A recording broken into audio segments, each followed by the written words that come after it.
Now let's get into our news segment. It's now called The Good, The Bad, and The Unfortunate, where we organize everything up into these three little things, and we give you a little bit of a rundown of what has happened in the last week and the things that I think are significant and worth talking about. So without further ado, let's get right into it, starting with our big good, maybe the good of the week, Clayton Kershaw. Now, if you didn't know, Clayton Kershaw recently announced that he is retiring after this season, the 2025 season, and he then, the next day, made his final regular season start in Dodger Stadium in front of a packed crowd, and it was electric. It was amazing to see. As someone who, when I retired, I basically pitched my last time, I went into the clubhouse, and then I told the team. That's how it worked.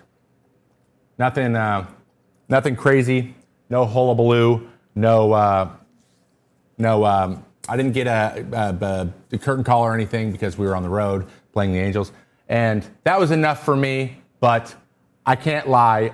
I always imagined getting a little bit more pomp and circumstance, and I've always tried to live vicariously through other people getting their flowers. And this is one of the greatest pitchers of our generation, so I'm not going to act like I deserve this. But what I am going to say is, class act, the way it was handled, the way the organization handled it, the way the fans reacted.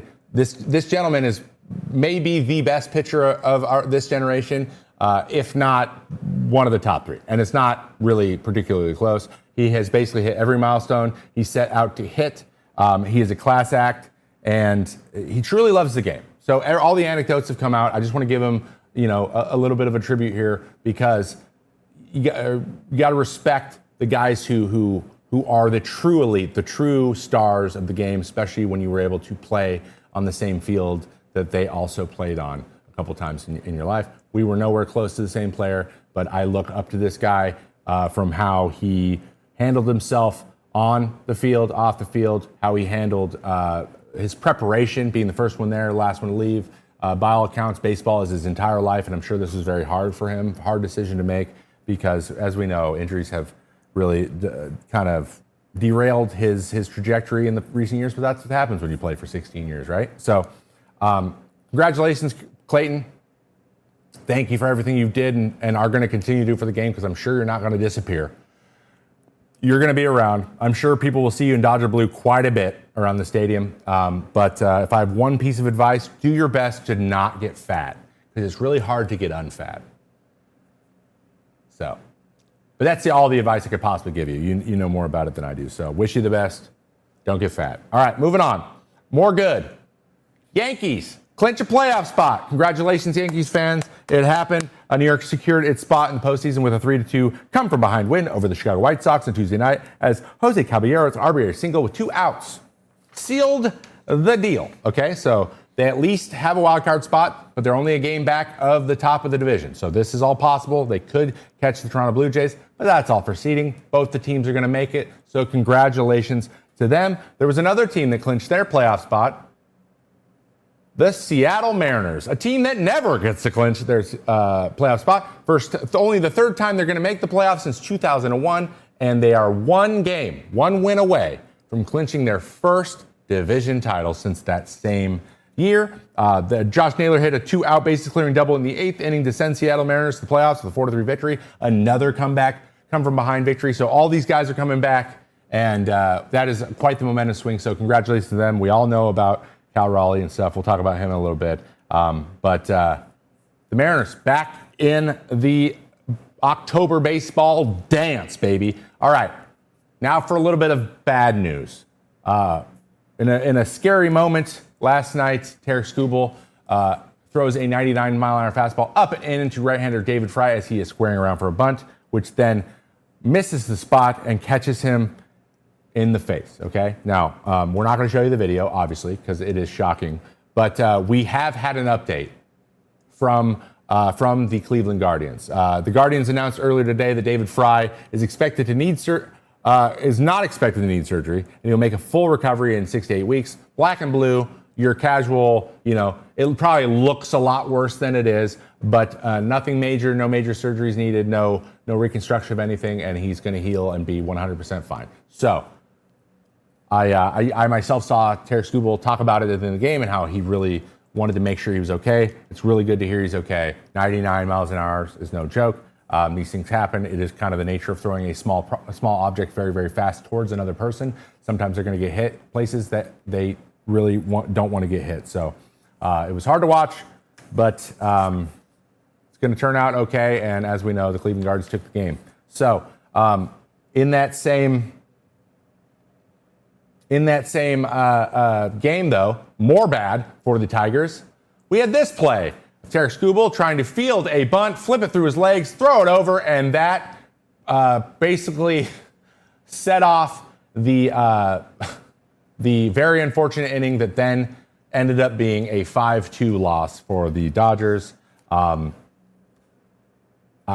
was an implosion beyond implosions. It was a small version of the big version of the implosion that they're currently in. So a lot of bad over in Detroit. But again, today is a new day. They're playing the team. So we'll see how they do. FT fam, Superpower believes that every human has 100-year potential, and they're going to help you get there. I like the sweatshirt, Eric Kratz, and I also love the way that Superpower takes care of its members. Yeah. You go get your lab test. You become the best you. You be a member of this group, and your test will come back. It's unlocking things that you didn't know about yourself. This is stuff that players used all the time. You can do it now, too. Exactly, Kratz. How many of you have gone to a doctor's appointment? You get the classic, oh, you're fine, or just drink more water. No real data, no real game plan. With one simple blood draw with Superpower and over 100 biomarkers, that is way more than what you'd usually get, and it unlocks so much more about your own body. Head to superpower.com to learn more and lock in the special $199 price while it lasts. After you sign up, they'll ask you how you heard about them. Please make sure to mention the FT podcast to support the show. Your biology decoded, your blueprint activated with Superpower. In a little bit of unfortunate news, the Dodgers bullpen blows a game for Shohei Ohtani once again. Shohei Ohtani took the mound and took it through his third straight scoreless outing Tuesday against the Arizona Diamondbacks. Again, a Diamondbacks team that is chasing the Mets, right? And they ended up giving it up and getting walked off. Tanner Scott, pictured here, once again the recipient of a blown save, leading the league with 10. Oh, that I feel so bad. That's awful. Padres won earlier tonight, and Padres could still conceivably take the division as they are only 1.5 games back on the Dodgers now. What are they going to do in the playoffs? Is Tanner Scott going to be a guy they just bring in right after the starter struggles? At this point, I don't know what to do. I don't know what to tell him. I think Shohei might need to go to the bullpen for the playoffs. Roki Sasaki, it's just, we talked about this last week. It happened again. There's something, this is not the time to have your bullpen constantly imploding. And man, something's up with Tanner Scott, and I've been looking, and it is tough to find. But whenever there's some unfortunate, there's also some more good. Cal Raleigh. Wow. Cal Raleigh breaks Griffey's franchise home run record with 58 home runs. Ken Griffey Jr. He's 58. He now is the solo record holder of home runs for the Mariners organization. And Ken Griffey Jr. did do it 2 years in a row, so we got to give him that love. But to pass Ken Griffey Jr. in anything, that's really impressive. And additionally, it was hit into the bullpen in the Astros series, which they swept. So the Astros could have been not too happy about that, not playing ball, not being very nice about it. But the bullpen catcher ended up getting the ball and giving it to Cal after the game, which I thought was awesome. An amazing a gesture and a thing to do. So the guy is incredible. Cal Raleigh is the man. And no notes. Keep it going, dude. Let's see. That guy hit 60. It's going to be quite tough to not give him the MVP. All right, I'm going to make a little adjustment here because I got stuff out of order. So moving forward, we're just going to have to. We're just going to do it live because sometimes that's what you got to do. In more bad, Dalen Lai hits an inside the park home run to beat the Mets in extras earlier last week, adding insult to injury after the Mets had taken the lead several times in the game. It really, really wasn't feeling good at that time. That was the first game of the series. And then an unfortunate, we have Jacob Young absolutely dashing their hopes as the Cincinnati Reds tie them for the wild card. We see this catch late in the game, hit by or early in the game, where it's dropped, kicked up, and then caught again. And then we have this one right at the end. Francisco Alvarez, home run, pulled back again by Jacob Young, and no one is more surprised than Jacob Young. Both those catches, two of the best catches of the year, were caught in the same game in a 3-2 loss for the Mets, which then allowed the Cincinnati Reds to tie them. If you think that the Mets aren't cursed, I don't know what to tell you anymore. I've been trying to be like, guys, curses aren't real. Guys, just keep going. Just keep going. Like, you'll be fine. Just don't believe in the curse and you'll be fine. I don't know what to say at this point. This is inexplicable. So, fortunately though, Francisco redeems himself last night. But we'll talk about that in a moment. All right, Charlie Morton in the bad. Unfortunately, actually, in unfortunate news, Charlie Morton was, oh my gosh, all of this is out of order. It's frustrating me.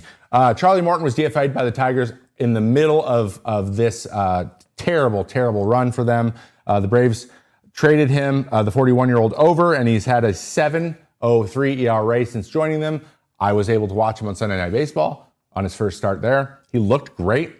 Things have not been great since, and it is not looking good for the future for Mr. Charlie Morton in the future. All right. Francisco Alvarez then redeemed himself in some good news, hitting a home run last night to take a 9-7 lead over the Cubs, and which was the inevitable final score as Sugar Diaz came in through 2 innings and struck out 5 to lock down that save. So things are better in Metsville, but again, it is in their the ball is in their court. It's time for them to go and take it. All right. Okay.